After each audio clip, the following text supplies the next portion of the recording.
नमस्कार मैत्रिणींनो, अन्नपूर्णा किचनमध्ये तुमचे खूप खूप स्वागत।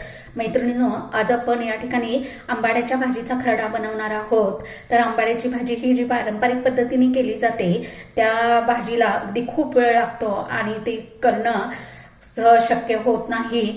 त्या करण्याच्या व्यापामुळे आपण बऱ्याच वेळा आंबाड्याची भाजी खात नाही।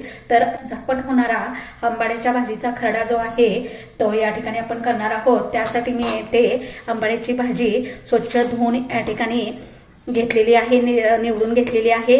अर्धी वाटी शेंगदाणे घेतलेले आहेत, 1 चमचा जिरं घेतलेले आहेत, 5 ते 6 मोठ्या लसूण पाकळ्या घेतलेल्या आहेत आणि हिरव्या मिरच्या घेतलेल्या आहेत। तर आपण या ठिकाणी आपल्या रेसिपीला सुरुवात करत आहोत। इथे गॅसवर मी एक कढई गरम करायला ठेवलेली आहे। याच्यामध्ये मी ही आंबाड्याची भाजीची पानं जी आहेत ती घालत आहे। कढईमध्ये ही आंबाड्याची भाजी घातल्यानंतर लगेच त्याचा कलर चेंज व्हायला लागतो।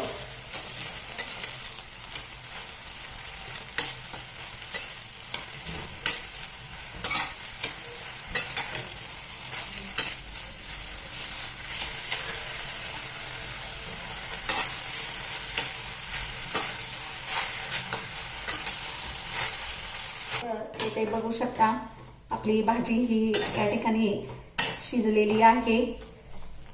आता ही जी भाजी आहे ती उतरून खाली ठेवायची आहे। इथे मी गॅसवर दुसरी कढई ठेवलेली आहे, त्यामध्ये मिरच्या आता तुमच्या तिखट खाण्याच्या आवडीनुसार कमी जास्त करायच्या आहेत।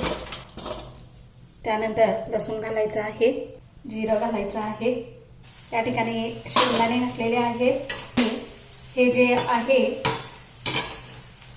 हे खरड्याला जशा आपण मिरच्या भाजतो तसं डाग पडेपर्यंत मिरच्या अगदी खरपूस अशा भाजून घ्यायच्या आहेत। मीडियम गॅसवर भाजून घ्यायचं आहे।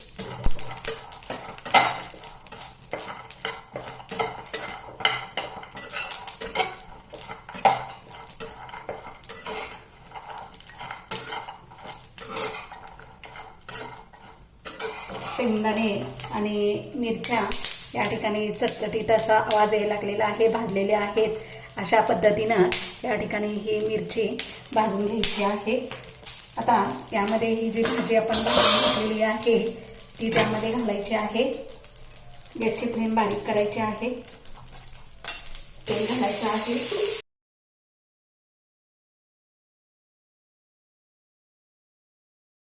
त्यानंतर याच्यामध्ये चवीनुसार मीठ घालायचं आहे। एकसारखं परतून घ्यायचं आहे मीठ घातल्यानंतर।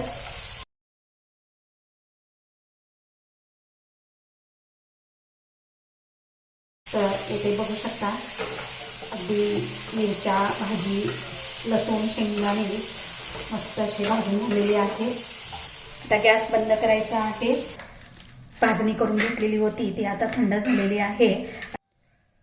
तर इथे तुम्ही बघू शकता मस्त असा हा आपल्या आंबाड्याच्या भाजीचा खरडा अगदी मस्त असा झालेला आहे। आणि असा जर आंबाड्याचा खरडा तुम्हाला बनवायचा असेल तर या साध्या सोप्या पद्धतीनं आणि झटकन होणारी रेसिपी आहे।